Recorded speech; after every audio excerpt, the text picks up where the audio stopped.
इसको अगर 100 दफा कोई शख्स पढ़ ले, अच्छा, ला हौला वला कुव्वता इल्ला बिल्लाह, सही सही। लेकिन पढ़ना कैसे है?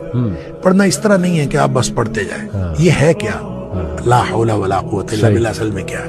हौल का माना भी कुव्वत है और कुव्वत का माना भी कुव्वत है। ला हौला वला कुव्वत, यूं कह लीजिए ना कोई इज्तिमाई ताकत, ना कोई इनफिरादी ताकत, इल्ला बिल्लाह, सिवाय अल्लाह के। या ना गुनाह छोड़ने की ताकत, ना नेकी करने की ताकत, सही, इल्ला बिल्लाह। यानी या तो एक को पॉजिटिव बना ले, एक को नेगेटिव बना ले, या एक को इज्तिमाई, एक को इनफिरादी। सही। अब अल्लाह के सामने इसको अपना मसला समझ के ना, अपना जो भी मसला है वो सोचे, सही, और सोच के अपने अल्लाह के सुपुर्द कर दे।